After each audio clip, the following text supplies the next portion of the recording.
Hello friends, नमस्कार। मैं doctor Komal Bahl, welcome to my YouTube channel. दोस्तों, जैसा कि आप जानते हैं, हम लोग free of cost MD coaching दे रहे हैं अपने चैनल पर एंड स्टेप बाय स्टेप पूरा सिलेबस कम से कम टाइम में कंप्लीट कर रहे हैं। तो अभी चरक संहिता में हम लोग पहुँचे हैं चिकित्सा स्थान में। तो आज हम स्टार्ट करेंगे चरक संहिता चिकित्सा स्थान अध्याय नंबर 1 का पाद 1। इसके 4 पाद हैं। तो पहला पाद है रसायन अध्याय, इसको स्टार्ट करेंगे। और क्योंकि हम एमडी एंट्रेंस एएमओ यूपीएससी के पॉइंट ऑफ व्यू से तैयारी कर रहे हैं, तो दोस्तों मैं आपको उसी पॉइंट ऑफ व्यू से तैयारी करवाऊंगी। मतलब जो क्वेश्चंस मेन उसमें पूछे जाते हैं, जो पॉइंट्स मेन एग्ज़ाम में पूछे जाते हैं, मैं आपको उस हिसाब से इस चैप्टर को पढ़ाऊँगी। तो चलिए स्टार्ट करते हैं। चिकित्सा स्थान को क्या कहते हैं? औषध स्थान भी कहते हैं, योग स्थान भी कहते हैं एंड उत्तम रहस्य स्थान भी कहते हैं। चरक चिकित्सा स्थान में 30 चैप्टर हैं, सुश्रुत में 40 चैप्टर हैं, अष्टांग संग्रह में 24 एंड अष्टांग हृदय में 22 चैप्टर्स हैं इन चिकित्सा स्थान। चिकित्सा स्थान का जो प्रथम चैप्टर है, फर्स्ट चैप्टर का फर्स्ट जो पाद है दैट इज़ रसायन अध्याय। एंड जबकि सुश्रुत के चिकित्सा स्थान का फर्स्ट चैप्टर का नाम है द्विवर्णीय अध्याय। दोस्तों, क्योंकि हम तैयारी कर रहे हैं एग्ज़ाम की, तो हम पॉइंट्स सारे ही एक ही जगह पर लेकर चलेंगे ताकि आपको कन्फ्यूजन ना हो। एंड अष्टांग संग्रह एंड अष्टांग हृदय के चिकित्सा स्थान के फर्स्ट चैप्टर का नाम क्या है? ज्वर चिकित्सा अध्याय। रसायन का वर्णन आचार्य चरक ने चिकित्सा 1 एंड 2 में दिया है, क्योंकि 1 में सारा जो है चारों पाद रसायन के बारे में है एंड जो 2 सेकंड अध्याय है उसमें वाजीकरण के बारे में। तो 1 एंड 2 मिलकर ही मतलब कि उसको हम बोल सकते हैं कि आचार्य चरक ने चिकित्सा फर्स्ट एंड सेकंड चैप्टर में रसायन एंड वाजीकरण में रसायन का वर्णन किया है। जबकि आचार्य सुश्रुत ने रसायन का वर्णन चिकित्सा स्थान 27 से 30 तक किया है, चिकित्सा 27 से 30वें चैप्टर तक, एंड वाजीकरण का वर्णन किया है 26वें चैप्टर तक। एंड अष्टांग संग्रह में उत्तर तंत्र में टोटल जो 50 चैप्टर्स हैं उसमें 49 एंड 50 ये 2 चैप्टर्स में रिस्पेक्टिवली रसायन, 49 में रसायन एंड 50th चैप्टर में वाजीकरण का वर्णन किया है। अष्टांग हृदय में 40 चैप्टर हैं उत्तर तंत्र में एंड 39 एंड 40 में सेम वही रसायन एंड वाजीकरण का वर्णन किया है रिस्पेक्टिवली। तो दोस्तों, इस तरह से मैंने आपको कई सारे पॉइंट्स एक ही जगह पर बताए हैं, क्योंकि आपको ये बुक्स में विमर्श में भी इतने सारे पॉइंट्स नहीं मिलेंगे जो हमने कवर किए हैं। चैप्टर में जो भी चैप्टर्स मैं आपको पढ़ाती हूँ उसको कम से कम टाइम में टाइम सेविंग लेक्चर्स कैसे देने हैं ये हम आपको बताते हैं। टाइम सेविंग लेक्चर्स आपको देते हैं, कम से कम टाइम में वो चैप्टर कंप्लीट करते हैं, प्लस एक्स्ट्रा बहुत सारे पॉइंट्स उसमें इंक्लूड भी करते हैं और उसी एपिसोड में हम लोग वो चैप्टर पूरा रिवाइज भी करते हैं।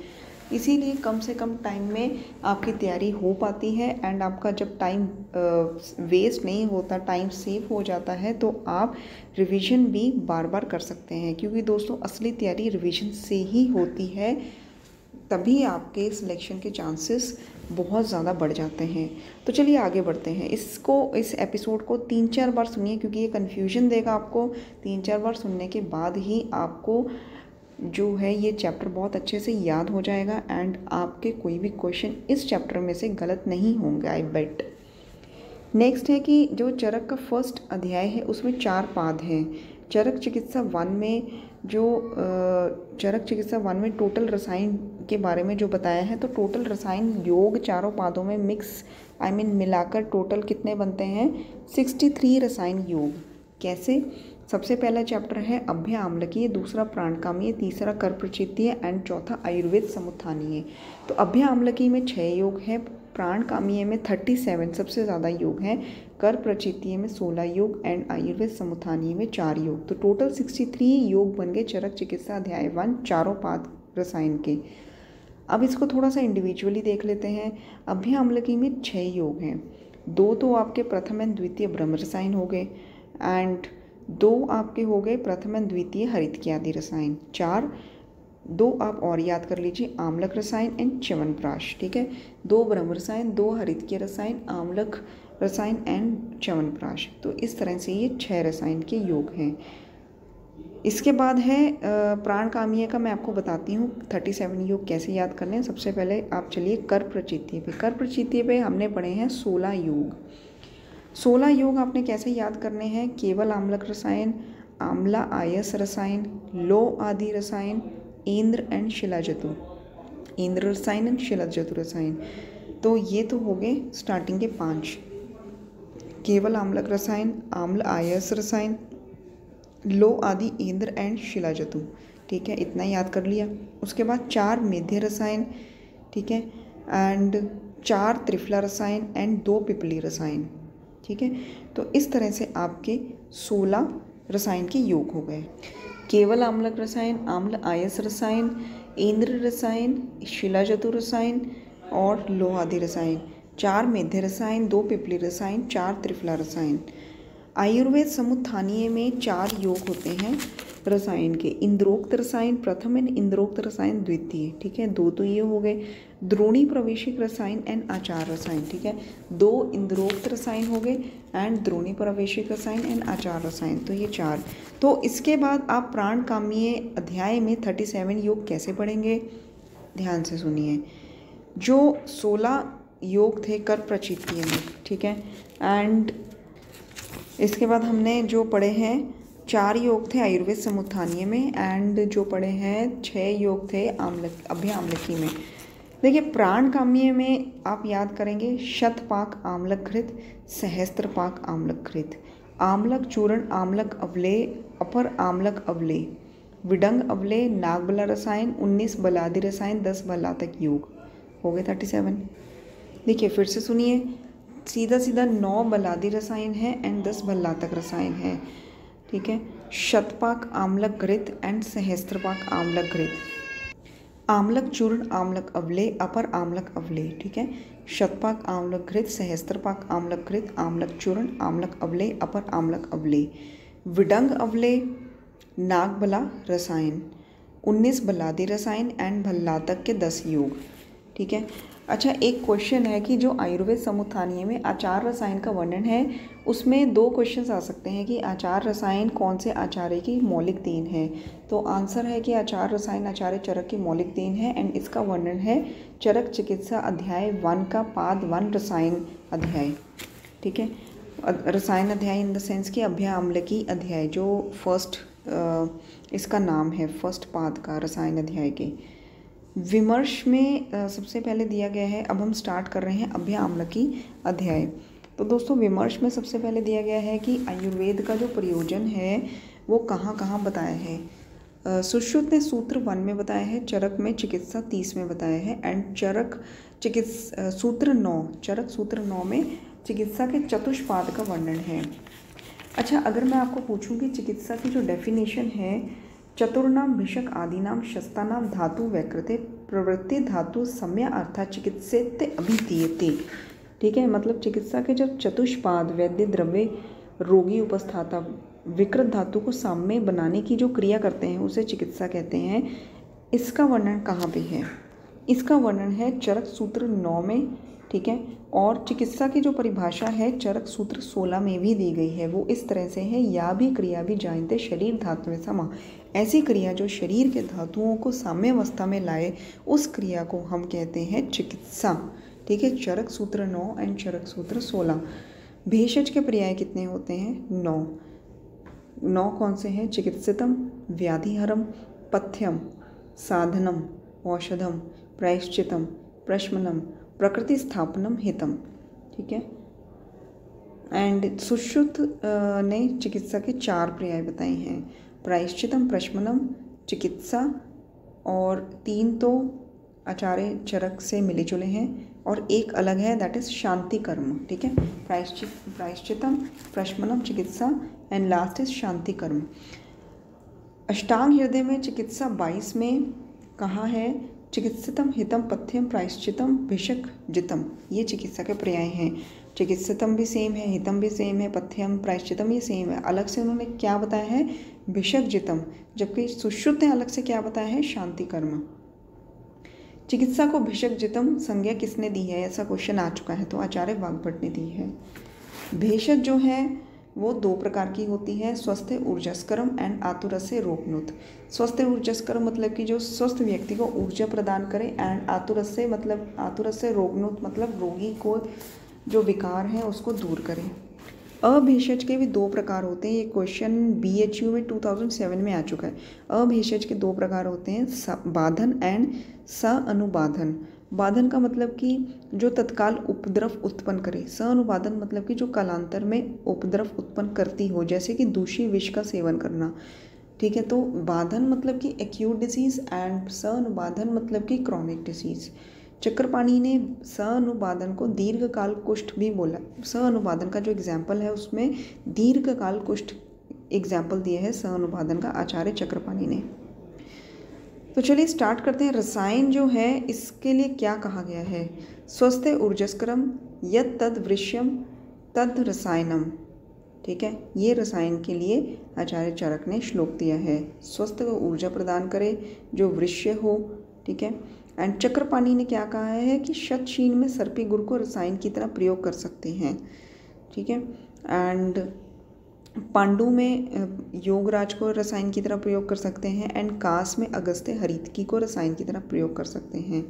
च्यवनप्राश, आंवला, हरितकी, भल्लातक ये सब रसायन की तरह प्रयोग कर सकते हैं। रसायन को रसायन की तरह भी प्रयोग कर सकते हैं, मेडिसिन की तरह भी प्रयोग कर सकते हैं। ठीक है, तो मतलब वही उन्होंने बात कही है कि स्वस्थ व्यक्ति में भी रसायन का प्रयोग किया जा सकता है ऊर्जा प्रदान करने के लिए, एंड आतुर व्यक्ति में भी रसायन का प्रयोग एज अ मेडिसिन किया जा सकता है उसके रोग का निवारण करने के लिए। इसके बाद रसायन के गुण एंड परिभाषा, जो कि आचार्य चरक एंड वाग्भट ने सेम ही बोली है। लाभोपायो ही शस्तानाम रसादिनम रसायम। उत्तम धातु को प्राप्त करने का जो उपाय है उसको रसायन कहते हैं। ठीक है, लाभोपायो ही शस्तानाम रसायनम रस आदिनाम ही रसायनम।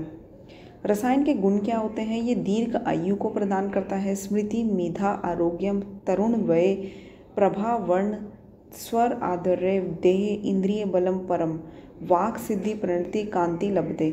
मतलब कि ओल्ड एज जो है वो इतनी जल्दी नहीं आती है व्यक्ति को, दीर्घ आयु, स्मृति, मेधा शक्ति, तरुण वय हमेशा यंग रहता है, प्रभा, वर्ण, मुख का ओज जो है वो बना रहता है, देह इंद्रिय को बल प्रदान करता है, उसमें परम होता है, वाक सिद्धि, शुद्ध वाणी, कांति, चेहरे पर एक चमक, ग्लो, ये सब प्रदान करता है।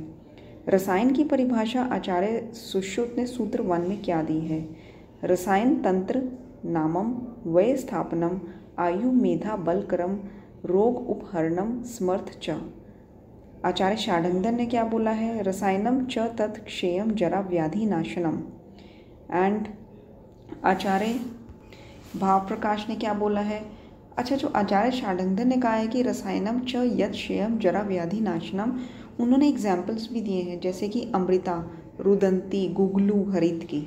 ठीक है, आचार्य वाग्भट कहते हैं कि यत् जरा व्याधि विध्वंसी, वर्ड्स यूज़ जो करे हैं उसको पहचानिए, क्योंकि परिभाषा देकर ये श्लोक देकर ये बोल भी सकते हैं कि रसायन की इस परिभाषा को किसने वर्णित किया है।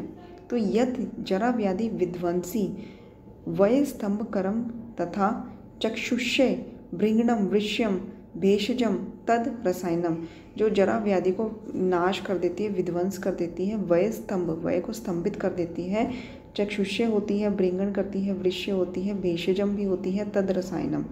योग रत्नाकर ने भी सेम कहा है जैसे कि आचार्य भाव प्रकाश ने कहा है, एक्सेप्ट उन्होंने वय स्तंभ की जगह यूज़ किया है वर्ड वय स्तंभ करम। ठीक है, भाव प्रकाश जी ने उन्होंने यूज़ किया है वय स्तंभकम। ठीक है, भाव प्रकाश के जो श्लोक है उसमें वय स्तंभ करम वर्ड है, एंड योग रत्नाकर जी के जो श्लोक है उसमें वय स्तंभकम है, बाकी जो डेफिनेशन है वो सेम है। भेषज रत्नाकर ने कहा है जरा व्याधि विध्वंसी भेषजम तद रसायनम। ठीक है, और जरा व्याधि विध्वंसी भेषजम तद रसायनम, जबकि भाव प्रकाश जी ने कहा है कि जरा व्याधि विध्वंसी वय स्तंभ करम तथा चक्षुष्य, पूरा वो वर्ड दिया है। आचार्य सुश्रुत ने उन्होंने अग्रय बताए हैं सूत्रस्थान 25 में। ठीक है, 25/40 उसमें क्या बताया है कि जो घृत और क्षीर का अभ्यास होता है वो रसायन श्रेष्ठ होता है। क्षीर घृत अभ्यासम रसायनानाम श्रेष्ठम। और इसके बाद वाजीकरण की परिभाषा देते हुए क्या कहा है, यस्मात् द्रव्यात् भवेत् स्त्रीषु हर्षो वाजीकरण च तत्। जो द्रव्य स्त्री संभोग में हर्ष उत्पन्न करता है उसको वाजीकरण कहते हैं, जैसे कि नागबला, कपिकच्छु के बीज, ठीक है, ऐसा आचार्य षडानंद कहते हैं। उन्होंने शुक्रल द्रव्य की परिभाषा भी दी है, जिसमें उन्होंने कहा है कि यस्मात् शुक्र से वृद्धि स्यात्, मतलब ऐसे द्रव्य जैसे शुक्र की वृद्धि हो, जैसे कि अश्वगंधा, शतावरी, मूसली, शर्करा। तो डिफरेंस जानिए, जो वाजीकरण है जिसमें संभोग में हर्ष मिलता है दैट इज नागबला एंड कपिकच्छु बीज, और जो जिससे सीमन की क्वांटिटी बढ़ती है, शुक्र जो है उसकी वृद्धि होती है, वो अश्वगंधा, मूसली, शतावरी एंड शर्करा। चरक ने वाजीकरण की परिभाषा देते हुए कहा है कि अपत्य संतानम करम सद्य प्रहर्षणम वाजी इफ अति बलो येन यावत्ते प्रतिहत सिद्धे। तो अपत्य संतान की उत्पत्ति होनी, जिसकी उत्पत्ति नहीं हो रही थी तो वाजीकरण का सेवन किया, अपत्य संतान की उत्पत्ति होनी, ठीक है। सद्य प्रहर्षणम, मैथुन में सद्य इमीडिएटली हर्ष उत्पन्न होना, और वाजी इफ अति बलो, मतलब कि घोड़े के समान बलवान हो जाता है मैथुन करने में, ठीक है। एंड भवत्ते अति प्रिय स्त्री नाम येन येनो उपचयते, मतलब कि इसके प्रयोग से स्त्री में अत्यंत प्रिय हो जाता है वो पुरुष, ठीक है। तो संतान मूलम वाजीकरण को कहा गया है, पुत्रस्य आयतनम भी वाजीकरण को कहा गया है, ऐसा आचार्य चरक ने चिकित्सा अध्याय 2 में कहा है, जहाँ पे उन्होंने वाजीकरण का वर्णन किया है, ठीक है। जहाँ पर उन्होंने पुत्रस्य आयतनम एंड संतान मूलम वाजीकरण को कहा है, वहीं पर अपत्यानाम मूलम किसको कहा है आचार्य चरक ने चिकित्सा 30 में, नारी को, ठीक है। पुत्रस्य आयतनम संतान मूलम वाजीकरण, अपत्यानाम मूलम नारी। एंड नेक्स्ट इसकी जो स्वस्थ से ऊर्जस्करम द्विविधम प्रोक्त औषधम, ठीक है। स्वस्थ व्यक्ति की हेल्थ के लिए 2 तरह से मतलब कि इसका प्रयोग किया जा सकता है, 2 तरह की औषधों का प्रयोग किया जा सकता है। स्वस्थ से ऊर्जस्करम द्विविधम प्रोक्त औषधम, ठीक है। स्वस्थ व्यक्ति को ऊर्जा प्रदान के लिए 2 तरह की औषध हैं, रसायन एंड वाजीकरण। सिंपल। रसायन का प्रयोग 2 विधि से किया जा सकता है, कुटी प्रवेशिक रसायन एंड वात आत्मिक रसायन। कुटी प्रवेशिक रसायन मतलब कि कुटी के अंदर इंडोर मैनेजमेंट, एंड वात आत्मिक मतलब कि आउटडोर मैनेजमेंट, लेकिन जो मुख्य है, प्रधान है, श्रेष्ठ है, वो कुटी प्रवेशिक रसायन को कहा गया है, ठीक है। और सुश्रुत जी ने 7 प्रकार के पुरुष बताए हैं जो रसायन के सेवन के अयोग्य हैं। अनात्मावान, आलसी, दरिद्र, प्रमादी, व्यसनी, ये सब। रसायन का प्रयोग कब करना चाहिए, पूर्व वयसी, मध्य व युवावस्था, मतलब कि यंग एज, युवावस्था की प्रारंभिक स्टेज में। भेषज जो है इसके 9 पर्याय बताए हैं। भेषज 2 प्रकार की होती है, स्वस्थस्य ऊर्जस्करम एंड रोगनुत, आतुरस्य रोगनुत। स्वस्थ व्यक्ति के स्वास्थ्य को मेंटेन रखना, उसको ऊर्जा प्रदान करना, एंड रोगी के जो डिजीज़ है उसको ठीक करना। जबकि अभेषज, ये क्वेश्चन आ चुका है BHU 2007 में। अभेषज 2 प्रकार की है, बाधन एंड स अनुबाधन। बाधन मतलब कि जो उपद्रव इमीडिएटली उत्पन्न कर दे, जैसे कि विष, एक्यूट डिसीजेस। एंड स अनुबाधन मतलब कि जो मतलब लंबे टाइम में उपद्रव उत्पन्न करे, क्रॉनिक डिजीज, ठीक है। कुटी निर्माण के बारे में आप सुनिए, जो कुटी निर्माण है वो कैसे होना चाहिए, इसके रिलेटेड भी क्वेश्चंस आते हैं। कुटी निर्माण के लिए हमने जिस नगर में कुटी निर्माण करना है तो उस नगर के पूर्व और उत्तर दोनों में से किसी भी दिशा में हमने भूमि ले लेनी है, वहाँ पे त्रिगर्भा कुटी का निर्माण करना है। त्रिगर्भा कुटी का मतलब होता है कि एक कुटी के अंदर जो एक ग्रह हो गया, उसके अंदर एक और ग्रह हो गया, ठीक है। जैसे हम एक के भीतर दूसरा ग्रह, दूसरे के भीतर तीसरा ग्रह, इसको त्रिगर्भा बोलते हैं। छोटे छोटे झरोखे होने चाहिए, सूक्ष्म आलोचना में इसके लिए वर्ड यूज़ किया गया है। घन वृत्ति होनी चाहिए, मतलब दीवारें मोटी होनी चाहिए जो सर्दियों में गर्म, गर्मियों में ठंडी रहें। ऋतु सुखकर होनी चाहिए, प्रत्येक ऋतु में सुखकारी होनी चाहिए, चाहे कोई भी ऋतु हो, ठीक है। एंड नेक्स्ट इज कि इसमें जो आचार्य चरक ने कुटी के गुणों के बारे में, कुटी के बारे में बताया है, उसमें निर्वात गुण नहीं आता है, जबकि आचार्य वाग्भट ने सेम बताया है कुटी के बारे में अष्टांग हृदय उत्तर तंत्र 39 में, जहाँ पे उन्होंने रसायन का वर्णन किया है, बट उन्होंने निर्वात टर्म यूज़ की है। जहाँ पर आचार्य चरक ने भूमि पूर्व और उत्तर दिशा में, कोई भी दिशा में, दोनों में से कोई भी दिशा में लेने के लिए कही है, वहाँ पे आचार्य वाग्भट ने कहा है कि स्पेसिफिकली भूमि नगर में उत्तर दिशा में ही लेनी चाहिए। कुटी में प्रवेश करने का जो काल है, समय है, दैट इज सूर्य जो है उत्तरायण काल में होना चाहिए एंड शुक्ल पक्ष होना चाहिए। रसायन वाजीकरण का प्रयोग करने से पहले हमेशा शोधन करा लेना चाहिए रोगी का, ताकि रसायन या वाजीकरण जो भी औषध प्रयोग कर रहे हैं हम कोई भी मकसद से कर रहे हैं तो उसका शरीर पर अच्छे से अच्छा असर, वो बहुत ज़्यादा मोर इफ़ेक्टिव हो सके। शोधन के लिए जो औषध यूज़ करी जाती है वो है हरितकी आदि चूर्ण। इसमें आप सुनिए क्या क्या कंटेंट्स पढ़ते हैं, क्वेश्चन इस पे भी आ चुका है। देखिए हरितकी आदि चूर्ण में त्रिफला होता है, लेकिन उसमें हरड़ आंवला तो है बट बहेड़ा नहीं है, ठीक है। त्रिकटु भी होता है लेकिन उसमें काली मिर्च नहीं है, पिपली सौंठ है। इसके अलावा सैंधव है, गुड़ है, वचा, विडंग, ठीक है, एंड हरिद्रा। इसका अनुपान है उष्ण जल एंड संशोधन के बाद संसर्जन क्रम करना चाहिए, ठीक है। एंड संसर्जन क्रम में हम पुराना जो यवक है उसमें घी मिक्स करके दे सकते हैं। कितने दिन तक देना है डिपेंड करता है शुद्धि पर। हीन शुद्धि में 3 दिन तक, मध्यम शुद्धि में 5 दिन तक, उत्तम शुद्धि में 7 दिन तक, और जो पुराने जौ हैं उसको घी में संस्कृत करके देना चाहिए। अदरवाइज़ जब पुराने मल की संशुद्धि हो जाए तब तक इस घृत यवागु का प्रयोग करा सकते हैं, ठीक है। ये जो मैंने डेज़ बताए इतने दिन तक करा सकते हैं, लेकिन अगर पुराने मल की शुद्धि नहीं हुई है तो लंबे टाइम तक भी करा सकते हैं, जब तक पुराने मल की शुद्धि हो जाए, ठीक है, ताकि हम जो रसायन है उसका प्रयोग जो कर रहे हैं उसका शरीर पर अच्छे से अच्छा इफेक्ट आए। तो हरितकी आदि चूर्ण में त्रिफला होता है एक्सेप्ट बहेड़ा, त्रिकटु होता है एक्सेप्ट काली मिर्च। इसके अलावा सैंधव है, गुड़ है, व से वचा, व से विडंग एंड हरिद्रा, ठीक है। नेक्स्ट इज कि हरितकी के गुण, वेरी वेरी वेरी इंपॉर्टेंट। हरितकी के जो गुण होते हैं ये हैं 5 इसके रस होते हैं, ठीक है। एंड जो त्रिफला होता है हरड़, बहेड़ा, आंवला, उसमें हरड़, बहेड़ा, आंवला तीनों में ही 5-5 रस होते हैं, लेकिन एक्सेप्ट तीनों में ही लवण नहीं होता। तो हरितकी में भी 5 रस होते हैं लेकिन लवण रस नहीं होता। कषाय रस इसमें प्रधान होता है, स्पेशली हरितकी में एंड बहेड़े में, एंड आंवले में अम्ल रस प्रधान होता है। हरितकी जो है इसके लिए कहा गया है अलवणा दोष अनुलोमिनी शिवाम, मतलब कि जो कल्याणप्रद हो, कल्याण करे। 3 वर्ड्स याद रखिए, अलवणा, दोष अनुलोमिनी एंड कल्याण। दोष अनुलोमिनी किसको कहते हैं, हरड़ को, बहेड़े को या आंवले को, ऐसा क्वेश्चन आ चुका है। दीपन पाचन करती है, वयस स्थापनी परम है, याद रखिए वर्ड वयस स्थापनी परम, ठीक है, एंड दोष अनुलोमिनी है। सर्वरोग प्रशमनी है, बुद्धि इंद्रिय बलप्रदा, पथ्या माता की तरह इसको मानते हैं क्योंकि सर्वरोग प्रशमनी है, इतने सारे बेनिफिट्स देती है। अर्श ग्रहणी में इसका प्रयोग किया जाता है एंड स्मृति बुद्धि प्रदान करती है।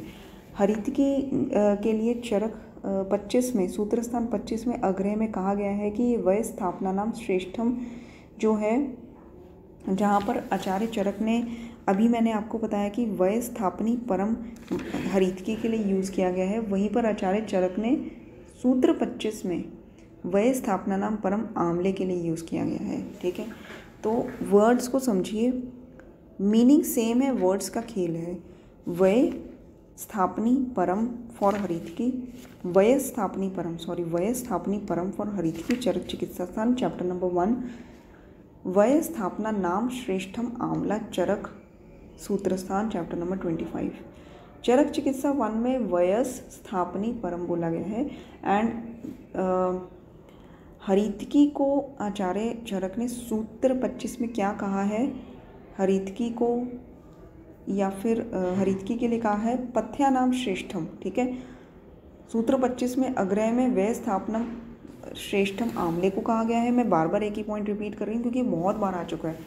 वय स्थापना नाम श्रेष्ठम फॉर आंवला एंड पथ्या नाम श्रेष्ठम फॉर हरितकी इन चरक सूत्र 25 एंड वय स्थापनी परम फॉर हरितकी इन चरक चिकित्सा 1। अच्छा, पथ्या नाम श्रेष्ठम एक और चीज़ के लिए कहा गया है चरक सूत्र 25 में, प्रशमम के लिए, ठीक है, प्रशम, इसके लिए भी पथ्यानाम श्रेष्ठम बोला गया है।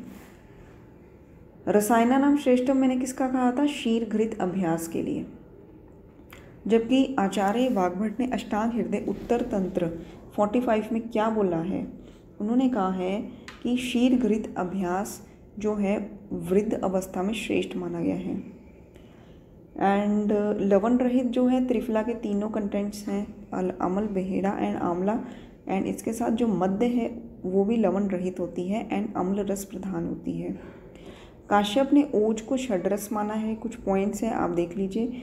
एंड सब ने जो मध्य है उसको पंचरस माना है एक्सेप्ट दलहन। दलहन ने मध्य को षड्रस माना है। इसके अलावा षड्रस और किस किस को कहा गया है? पारद को, वैक्रांत, शुक्र, चपल, काले हिरण के मांस को षड्रस में काउंट किया गया है।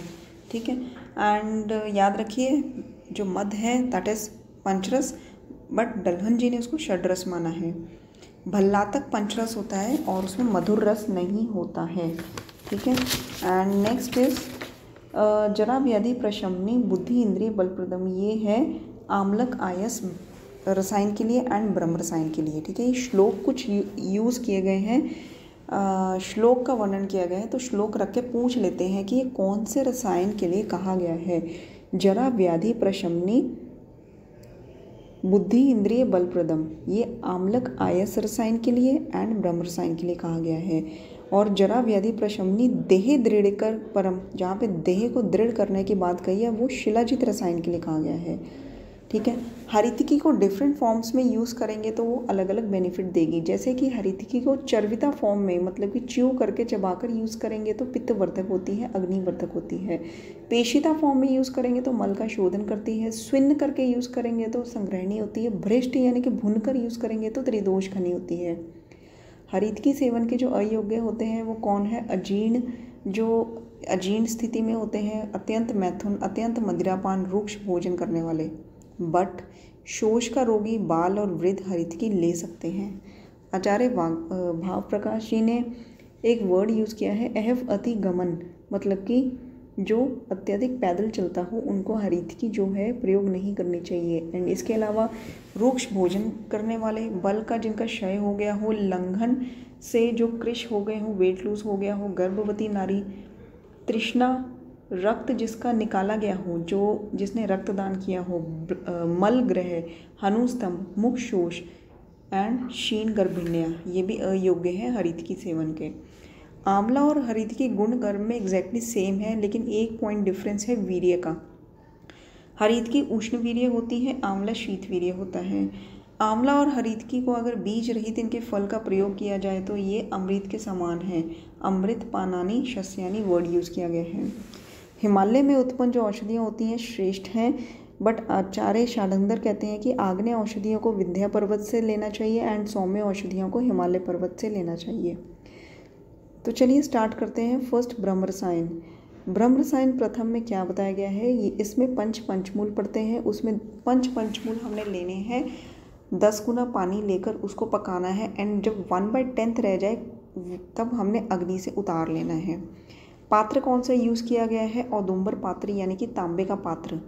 अग्नि जो है मृदु अग्नि पर इसको पकाना है एंड मात्रा की जिसने इतनी मात्रा लेनी है जिससे पाचन शक्ति पर कोई दोष ना आए।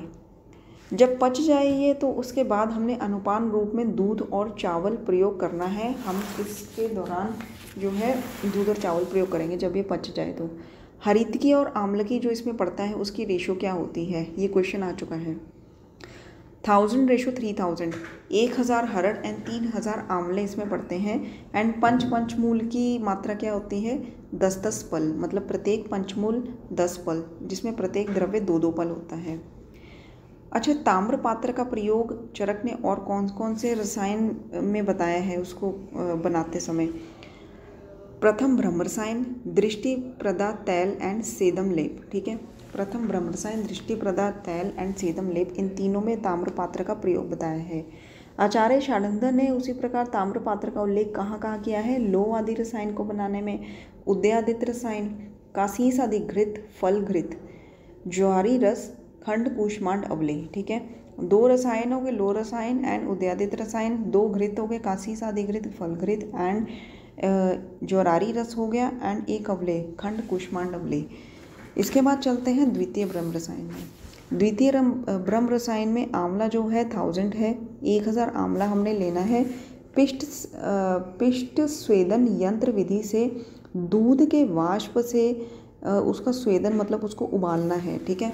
पिष्ट स्वेदन यंत्र विधि का प्रयोग किया गया है, मतलब कि 1000 आंवले को लेना है और दूध को उबालते हुए जो स्टीम निकलेगी उस स्टीम से आंवले को उबालना है, स्वेदन करना है। और फिर उसके बाद इनको सुखाकर इनका चूर्ण बना देना है, ठीक है। चूर्ण बनाकर इस चूर्ण में 1000 आंवले के स्वरस की भावना देनी है, ठीक है। फिर गंगरेन यानी कि नागबला के स्वरस की भावना देनी है और फिर इसमें स्वर्ण रजत ताम्र लो प्रवाल चूर्ण मिला देना है, ठीक है। ये जो मेटल्स हैं स्वर्ण सोना चांदी तांबा फिर लोहा फिर उसके बाद प्रवाल, इनका चूर्ण मिलाना है। भस्म क्यों नहीं मिलानी? क्योंकि आचार्य चरक के टाइम पर चूर्ण बनाने का ही जो है विधान था, धातुओं को शुद्ध करके चूर्ण बनाने का विधान था। भस्में जो है वो बाद में अष्टांग संग्रह में इनका वर्णन आया है, ठीक है।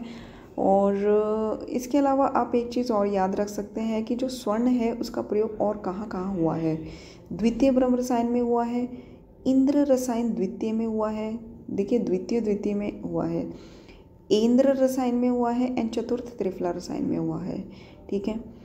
और मैं आपको फिर से एक बार बता देती हूँ, हमने 1000 आंवले लेने हैं एंड पिष्ट स्वेदन यंत्र विधि से हमने दूध के वाष्प से इसको उबाल कर इसको सुखाकर चूर्ण बनाना है। फिर इसमें 1000 आंवले की भावना देकर फिर गंगरेन यानी कि नागबला के स्वरस की भावना देनी है और इसमें ये सोना चांदी तांबा लोहा प्रवाल का चूर्ण मिला देना है।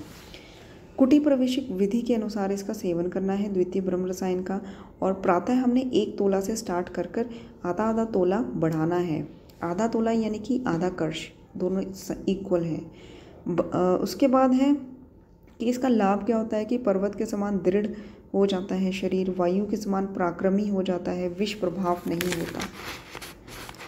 एंड नेक्स्ट इसकी जो च्यवनप्राश रसायन है, इसमें हमने टोटल 36 द्रव्य का प्रयोग करना है, इनका क्वाथ बनाना है और प्रत्येक द्रव्य की मात्रा 1 पल यानी कि 4 तोला होनी चाहिए।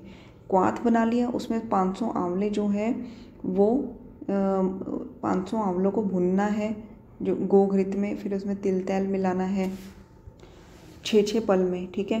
तो मैं आपको फिर से बताती हूँ, हमने 36 द्रव्यों का क्वाथ बना लिया, क्वाथ में फिर हमने 500 आंवले भी मिला लिए, फिर गोघृत भी मिला लिया एंड तिल तेल भी मिला लिया। मतलब इसमें आप याद रखिए कि क्योंकि 2 स्नेहों का प्रयोग किया गया है, गोघृत एंड तिल तेल, तो इसमें यमक का प्रयोग किया गया है, ठीक है। यमक प्रयोग है जब 2 स्नेह आपस में मिलते हैं, दैट इज कॉल्ड यमक। गोघृत 6 पल की मात्रा एंड तिल तेल 6 पल की मात्रा। छने हुए क्वाथ में फिर जो है खंड डलेगी 50 पल, ठीक है। और फिर इसका जो है अवलेय हम मतलब अवलेय जो बन जाएगा तो उसमें प्रक्षेप द्रव्य डलेंगे। प्रक्षेप द्रव्य जो है टोटल प्रक्षेप द्रव्य 1 पल की मात्रा में डलेंगे, जिसमें आपका आ जाता है त्रिजात एला त्वकपत्र प्लस नागकेसर, मतलब चतुर्जात आ जाता है। वंशलोचन जो है 4 पल है एंड पिपली 2 पल है, ठीक है। ये प्रक्षेप द्रव्य है जिसमें त्रिजात 1 पल है, वंशलोचन 4 पल, पिपली 2 पल और प्लस 6 पल मधु डलता है इसमें। चरक ने काढ़े का कितना शेष रखना है ये नहीं बताया है। हमने काढ़ा बना दिया, यमक जो स्नेह है वो मिला दिया, आंवला बना दिया, लेकिन काढ़े का कितना शेष रखना ये नहीं बताया। शानंदन ने बोला है कि काढ़े का 1/8 जो है वो शेष रखना है। केवल उन्होंने जो शानंदन ने बताया कि घी में ही भूनना है, तिल तेल का प्रयोग नहीं बताया, ठीक है। देखिए काढ़े का शेष रखना को गतरस भी कहते हैं, मतलब पूरा रस जब जा चुका हो तब तक पकाना है, दैट इज़ कॉल्ड गतरस। तो गतरस जो है आचार्य शानंदन ने 1/8 बताया है, चक्रपाणी जी ने 1/4 बताया है एंड वाग्भट ने भी 1/4 बताया है।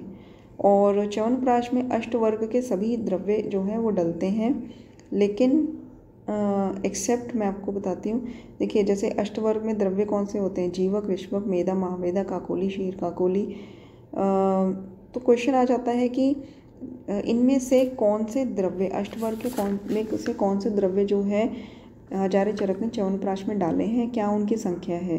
तो अष्टवर्ग के 5 द्रव्य जो है आचार्य चरक ने डाले हैं, तो 3 कौन से उन्होंने नहीं डाले हैं, महामेधा, क्षीरककोली एंड वृद्धि। ठीक है, जबकि आचार्य शार्ंगधर ने अष्टवर्ग के सभी द्रव्य जो है च्यवनप्राश में डाले हैं एक्सेप्ट वृद्धि।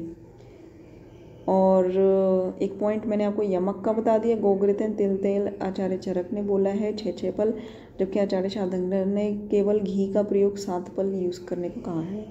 इसका इंडिकेशन क्या है, कास के लिए, श्वास के लिए, शीन, शतानाम, वृद्धानाम, बलानाम, च अंगवर्धनम, ये च्यवनप्राश के लिए कहा है। च अंगवर्धनम एक ये वर्ड कहीं और भी यूज़ हुआ है महापैशाचिक घृत में, जिसका प्रयोग हम उन्माद में करते हैं, ये आगे जाके उन्माद वाले चैप्टर में हम पढ़ेंगे। ठीक है, तो काश, श्वास, शीन, शतानाम, वृद्धानाम, बलानाम, च अंगवर्धनम, वृद्ध, बाल सब यूज़ कर सकते हैं। एंड जबकि उन्माद के लिए महापैशाचिक घृत जो यूज़ होता है उसके लिए क्या कहा गया है, बुद्धि, स्मृति, बलानाम, अंगवर्धनम। ठीक है, एंड हृदय रोग में भी इसका प्रयोग हो सकता है, च्यवनप्राश का, वात, शोणित में भी इसका प्रयोग हो सकता है। मात्रा, जिससे भोजन में कोई अवरोध ना हो, मेधा, स्मृति, कांति, जराकृत, रूपम, ये सब इसके लिए बताया है। आचार्य शार्ंगधर ने अवले की मात्रा 4 तोला बताई है एंड यादव जी त्रिकम जी ने अवले की मात्रा 1 तोला बताई है, इन जनरल जो अवले की मात्रा होती है। नेक्स्ट इस आम्लक रसायन, ये भी कुटी प्रवेशिक से ही विधि से प्रयोग किया जाता है। हमने कुटी प्रवेशिक विधि से द्वितीय ब्रह्म रसायन और इसके बाद हमने आम्लक रसायन कुटी प्रवेशिक विधि से प्रयोग करने के लिए कहा है। इसमें अन्न का सेवन नहीं किया जाता है, दूध का सेवन कर सकते हैं अगर भूख लगे तो, और उपटन मालिश जो है यव चूर्ण में घृत मिलाकर कर सकते हैं, जो 2 बार यूज़ कर सकते हैं। भोजन के साथ घी, साठी चावल, मूंग के साथ ये इसको खाया जाता है। अन्न यूज़ नहीं करना, घी, साठी चावल, मूंग वगैरह यूज़ कर सकते हैं भोजन में, और उसके साथ इस रसायन को, आम्लक रसायन को ले सकते हैं। ठीक है, एंड इसके बाद है कि हरितकीय आदि रसायन प्रथम एंड द्वितीय। प्रथम में त्रिफला, पंचमूल, पिपली, मधु, काकोली, क्षीर काकोली, विदारी, कंद, ये सब पढ़ते हैं। इसमें 8 गुना दूध में इसको पकाया जाता है, फिर इसमें गोघृत ऐड करके फिर पकाया जाता है। और हरितकीय आदि द्वितीय में जो है आंवला स्वरस में 100 बार भावित आंवले की चूर्ण का प्रयोग करते हैं। ठीक है, आंवला की चूर्ण में आंवला जो स्वरस है उसकी भावना देनी है। और उसके बाद चतुर्थांश शुद्ध लौ चूर्ण यूज़ करना है, और प्लस अन्य द्रव्य इसमें मिक्स करके कल्क बना लेना है, चटनी बना लेनी है। फिर कल्क से पकाए दूध से घी निकालना है। ठीक है, कल्क बनाना है, कल्क में दूध पकाना है, उसमें घी निकालना है उस दूध से। फिर घी को 1 कर्श या 1 तोले की मात्रा में मधु, चीनी के साथ प्रातःकाल कुटी प्रवेशिक विधि से सेवन करना है। 3 साल तक सेवन करने से 100 वर्ष की आयु हो जाती है। रसायन का महत्व क्या है, देखिए, देवताओं के लिए अमृत है, नागों के लिए सुधा है, और मनुष्य के लिए रसायन है फॉर लॉन्ग आयु। ठीक है, लंबी आयु होगी तो अक्षय ब्रह्म की प्राप्ति होगी, अक्षय ब्रह्म की प्राप्ति होगी तो मुक्ति होगी। ठीक है, तो दोस्तों ये था चरक चिकित्सा चैप्टर नंबर 1 का फर्स्ट पाद, रसायन अध्याय, जिसमें हमने बहुत सारी चीज़ें बताई हैं। इसको 2-3 बार सुनिए ताकि आपको अच्छे से याद हो जाए। Very important concept, very important chapter, एक एक चीज़ समझ में आएगी, याद होगी, लगातार रिवीजन करते रहने से तो आपका क्वेश्चन कभी गलत नहीं होगा। इसके बाद मिलते हैं अपने नेक्स्ट अध्याय में, चैप्टर नंबर 1 पार्ट 2। तो तब तक दोस्तों वीडियो देखने के लिए धन्यवाद, एंड इसको बार बार सुनिए, एंड प्लीज़ चैनल को सब्सक्राइब कर दीजिए। धन्यवाद, thank you so much and take care.